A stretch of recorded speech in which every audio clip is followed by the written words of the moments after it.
Donnie and Dolly. The team is supported by ableauctions.ca. Closing your business? We can help. Yeah, I guess I'm gonna have to do more media for 8 more years, so it's gonna be fun. I like it. It's nice when people like it and they enjoy the hockey and they're supporting us, so it's a lot of fun. Filip Hronek in a good mood today versus what we saw just after the postseason, and it didn't. Why wouldn't he be in a good mood? 8 years, 7.25 AAV. We all remember his reaction when Jeff Patterson grilled him about his health after the playoffs are over for the Canucks. And I labeled him, or we labeled him old crank. He was in a better mood today. And that was Iain MacIntyre asked him that question. Geez, Donnie, $58 million does that to you. Yeah. Iain MacIntyre joining us now from Sportsnet, sportsnet.ca. Iain, thanks for doing this, sir. How are you? How was Filip today? He was cheery. It's amazing what $58 million will do. You know, I'd be euphoric, let's say for $8 million. I'd be fine with that. 5, 4, 3, 1. What's your reaction to the deal, Iain?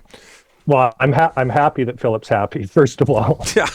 My reaction to the deal, the Canucks, you know, this kind of is I think in character with the Jim Rutherford playbook, where he's proactive, he's aggressive in the players that he wants, and of course it's Patrick Allvin who executed this deal for Vancouver, and basically they got their guy. Now, 7.25 million AVV is an awful lot to pay for a number 2 defenseman, and it's a number that I'm not sure the Canucks. I was skeptical that the Canucks would get to that.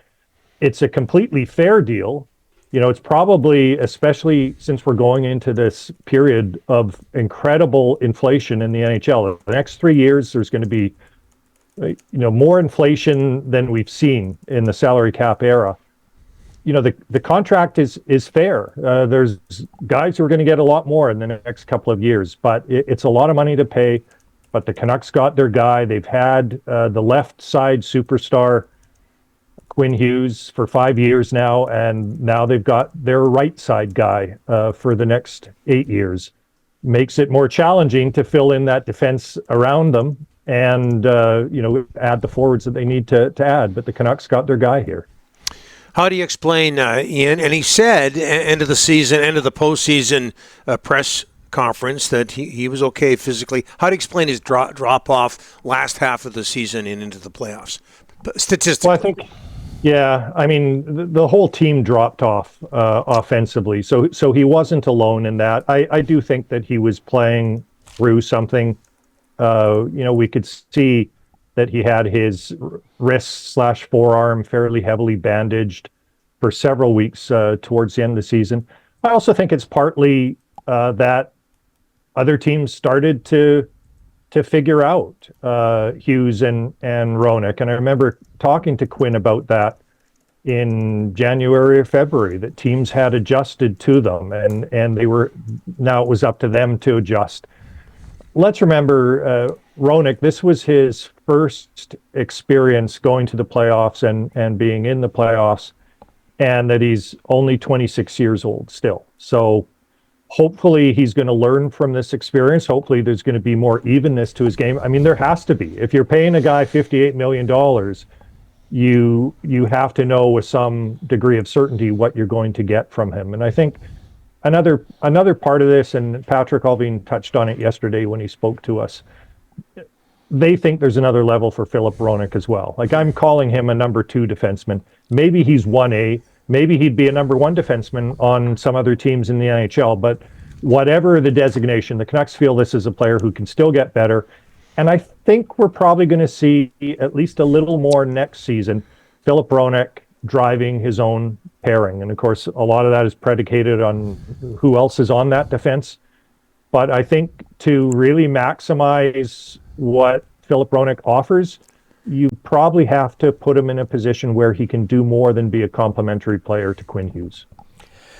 Ian, we all remember 2020 when Markstrom, Toffoli, Tanev, and Stetzer all walked out the door after the bubble.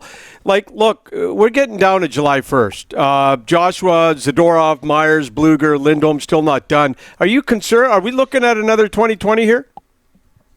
Well, we could be. And by the way, you said Toffoli, and it was nice that Donnie just let that slide. I said Toffoli or Tivoli? I thought you said Toffoli. I did say with a Tivoli. V. Yeah. I believe Ian. I'm so excited, Ian, that you're on the show. This is why I screw up words. This is why. Yeah. Well, as you know, I screw up on occasion too.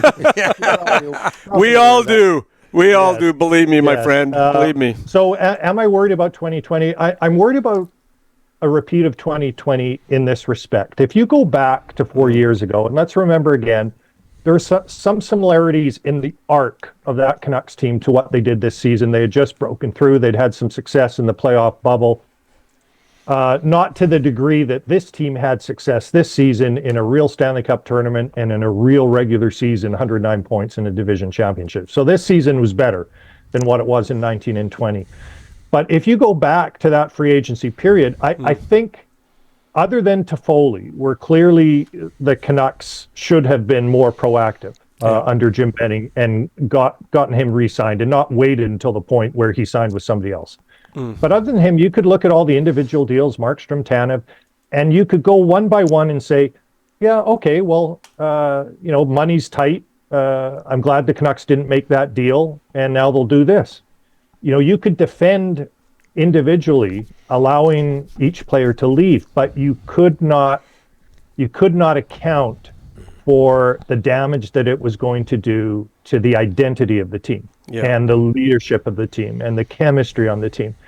And that's where, I have some concerns about where they're going right now. The 9 unsigned UFAs, 0 for 9. Thank goodness they got Filip Hronek signed. So they've got someone signed. We know that it can happen. But there's, among that group, and you talk about Zadorov and Dakota Joshua, these guys are culture carriers is a term that gets overused now. But these are players who have a skill set and a disposition and the personality to be key parts of the middle of that team, kind of the heart of the team, and also play to the identity that Coach Rick Tocchet wants. And there's not a lot of those guys. And, I think, Rick, you were one of the first to report that Ian Cole was going to mark on July 1st. Ian Cole, he's 6th defenseman. Maybe next year he'd be a 7th defenseman. Who knows? But Ian Cole was part of the leadership group. That's Tyler Myers, part of the leadership group. You have to, I think, if you're the Canucks, be very careful that you're looking just beyond the dollars here and just trying to make sure that you're going to have the right room. Now, in 2020, we'd be talking differently in hindsight if the players that the Canucks had brought in had been better than the ones who went out, and who knows who might come in to replace these players. But I think, the chemistry, the identity, the leadership, these are things you have to be really cognizant about when you make these contract decisions. Ian, your thoughts on Jake Guentzel? First of all, they tried to get him at the deadline, and we knew they tried really hard. Obviously, they were going to do it again and try to get him on July 1st. But that sticker price, Ian, $8 to $9 million, that's a lot of money, and that's going to chew up. That's not going to leave much for the Joshuas and the Zadorovs of the world if you do Guentzel. No, it's not. But again, and you're right, the Guentzel is a player that they've liked for a while, and of course we know the history with Tocchet and Rutherford and Alvin and Pittsburgh and others. So it is legit. Their interest in him, and maybe he costs more than 9, Rick. Maybe he's a $9.5 million player. Oh boy! But again, we've seen and Filip Hronek's a great example, what they paid to get him from Detroit, what they're paying him now to keep him. If they really want a guy and they think he's essential and he's a key, they're going to be aggressive. And yes, there's an opportunity cost in everything. Everything you do under a salary cap has a cost somewhere else, beyond the dollars that you're paying to player X. It means you're not going to be able to pay player Y. So there is an opportunity cost to all of this. And I think what the Canucks are doing here, if Patrick Allvin mentioned at the end of the season that there is a pecking order. Well, Filip Hronek was at the top of the pecking order for a variety of reasons. Now, the next biggest item, if they think that they can get Guentzel, the next biggest item would be Jake Guentzel.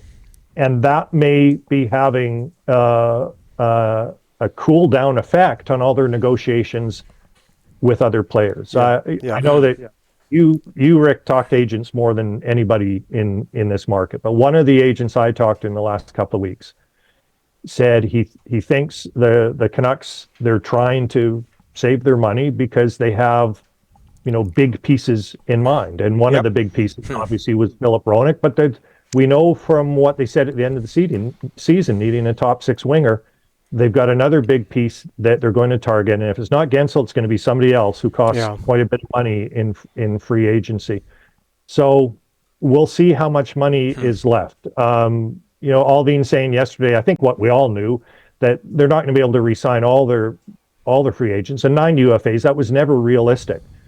But I thought, at least 4 or 5, somewhere around half.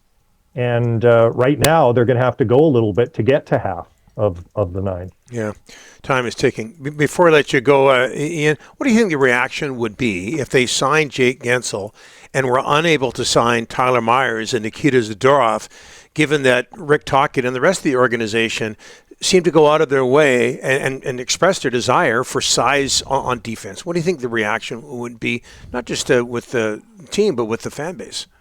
Well, if they don't have either of Myers or Zadorov back, I think the reaction is going to be different than if they have Myers back. And to me, Myers is probably less than half the money and maybe 1/4 of the term if you're talking about 2 years instead of potentially 6. So I don't see a reason why they can't get Tyler Myers. I don't see a reason why they shouldn't get Teddy Bluger, because those are still fairly modest deals. But I think there's a lot of conviction with this management group, and it's hard to argue with them coming off a 109-point season and the way that they have transformed the team. And yes, Rick Tocchet has a huge impact in all of that. He's the guy who makes it work. But if Patrick Allvin and Jim Rutherford believe, and obviously they're talking to Tocchet every day, if they believe that the team is better with Jake Guentzel, even if it means they can't have Nikita Zadorov and Dakota Joshua, then this team is going to go get Jake Guentzel. And I think they're not too concerned about what the fallout would be, because they have a lot of belief in what they're doing. All right, Iain, thanks for this. Enjoy what Connor McDavid is up to, by the way. Oh, isn't that wonderful? It's just incredible. Aren't we lucky to do what we do, by the way? I mean, this past weekend, you have the Edmonton Oilers extending the Stanley Cup final, trying to be the first Canadian team in 31 years to win. You've got the Euros on. The BC Lions have a sold-out home opener and a U.S. Open for the ages. What a great time to be talking about sports. Well, you do more than we do, but I get what you're talking about. Yeah. Thanks for this, my friend. All right. See you guys. Nice being on with you.